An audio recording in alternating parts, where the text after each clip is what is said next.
el tema a tratar va a ser las reglas de disponibilidad de la renta en la reforma de la ley del año 2015, específicamente en el caso de los arrendamientos inmobiliarios. Por reglas de disponibilidad de la renta se entiende el momento elegido por el legislador para considerar fiscalmente gravables los resultados económicos de los contribuyentes. Ahora bien, estas reglas habían permanecido idénticas desde la ley del año 1991 hasta la reforma del año 2015.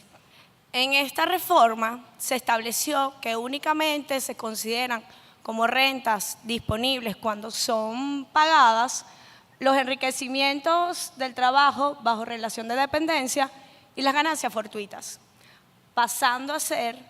rentas disponibles cuando son causadas los ingresos de la cesión del uso o goce de bienes muebles o inmuebles, las regalías y demás participaciones análogas y los dividendos, los ingresos del libre ejercicio de profesiones no mercantiles y la enajenación de bienes inmuebles, quedando como rentas disponibles cuando son devengadas los enriquecimientos de créditos bancarios, empresas de seguros u otras instituciones de crédito y personas jurídicas, comunidades y titulares de enriquecimientos de minas e hidrocarburos, e incluyéndose en esta reforma los enriquecimientos del arrendamiento o subarrendamiento de bienes muebles o inmuebles. Ahora bien, al comparar la ley el artículo 5 de la ley del 2014 con esta reforma del 2015, se puede observar cómo se pasó la mayoría de las rentas que antes se consideraban disponibles sobre la base de lo pagado a ser consideradas disponibles en el momento en el que son causadas. Esto evidencia que la finalidad de esta reforma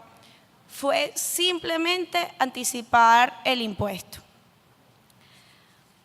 Por otra parte, en esta reforma podemos observar la violación del principio de capacidad contributiva, considerando que un contribuyente tiene capacidad contributiva cuando tiene la disponibilidad económica de los medios para pagar el tributo. No obstante, bajo esta reforma, un gran número de rentas pasaron a ser disponibles sobre la base de lo pagado, causado, sin importar la naturaleza de estas rentas. Es decir, que muchas de estas rentas que el contribuyente tendrá que declarar y pagar en un ejercicio, no necesariamente se van a hacer efectivo su pago en ese ejercicio. Lo que trae como consecuencia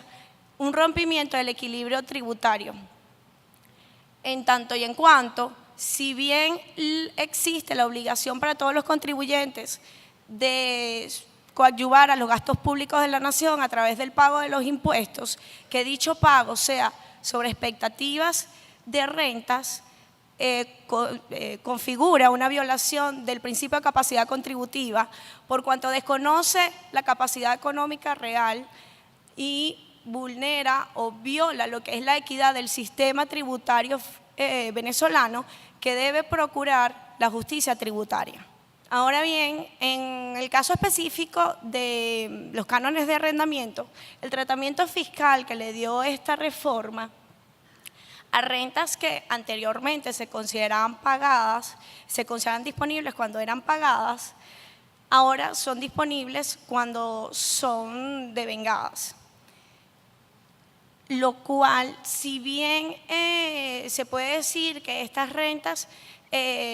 contractualmente se fija su cumplimiento y pago, en la vida real esas rentas se suelen percibir de una manera extemporánea, debido al incumplimiento del pago del arrendatario o a los retrasos, razón por la cual resultaba más ajustado a la realidad económica de los arrendadores que esas rentas se consideran disponibles en el momento en el que se pagaran y no ahora en el devengo, considerando que de acuerdo con el principio de disponibilidad de la renta, que es el momento, que es el elemento que determina cuándo o en qué ejercicio se considera gravable una renta, y además hay que recordar que la ley no grava o no debe gravar, sino beneficios obtenidos y no las expectativas de ganancias.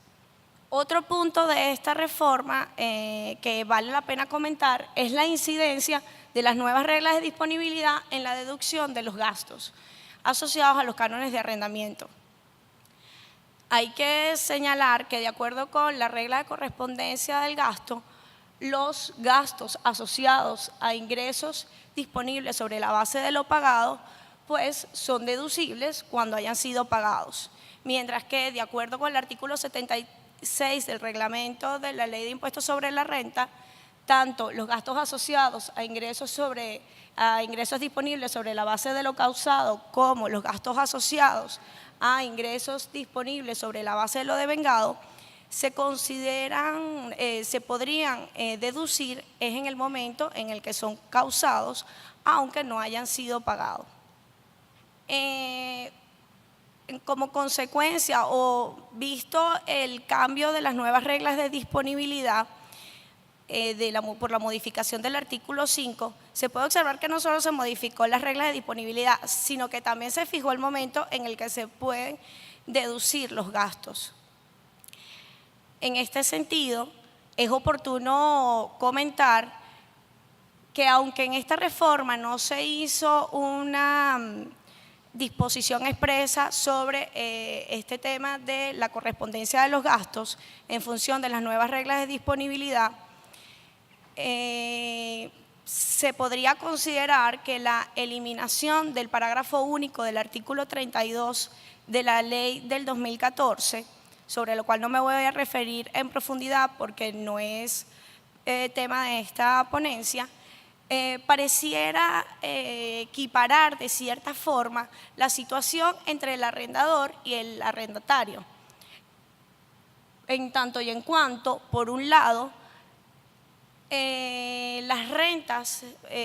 derivadas de los arrendamientos inmobiliarios serán disponibles en el momento en el que sean exigibles, independientemente de su pago, y por otro lado, el arrendatario podrá deducirse el gasto en el momento en el que se cause, independientemente de que no lo pague en ese ejercicio ni en el siguiente, sin que esto implique una pérdida de la deducción, una pérdida del derecho a la deducción. Algo más antes de concluir es que este mismo tema o este vacío que se puede ver, en definitiva, deriva en unas distorsiones económicas, es un disparate económico este tema de que se pueda considerar a los cánones de arrendamiento como rentas disponibles cuando son devengadas, aunque el patrimonio de ese arrendador no se haya incrementado debido a la falta de pago del arrendatario, porque si en definitiva esta reforma lo que quería era anticipar el tributo, lo que va a traer en la práctica es una recaudación ineficiente, ya que por un lado el arrendador va a tener que declarar y pagar impuestos sobre rentas sobre las cuales no dispone efectivamente, mientras que el arrendatario va a poder deducirse gastos aun cuando no los vaya a pagar nunca. Para concluir, sobre esta reforma, podemos decir que lo que conllevó en la reforma del 2015, lo que hizo en sí, fue reclasificar y extender las rentas al momento de disponibilidad sobre lo causado, anticipar el impuesto, o por lo menos esa era la intención, vulnerar la capacidad contributiva de los contribuyentes, en algunos casos incluso imposibilitando la actividad económica, como el caso de la actividad inmobiliaria. Modificó las reglas de correspondencia del gasto por cuanto modificó las reglas de disponibilidad, y eso está atado. Va a generar en la práctica distorsiones económicas y en consecuencia traerá una recaudación ineficiente, que no era la intención del fisco, o por lo menos eso creemos. Como recomendación y en mi opinión, lo que se debe hacer es una nueva reforma de la ley que modifique de nuevo las reglas de disponibilidad, pero esta vez sí considere y atienda a los que son los principios que informan al derecho tributario, que aparte los fines exclusivamente recaudatorios, respete los derechos del contribuyente y finalmente restablezca el equilibrio tributario. Muchas gracias.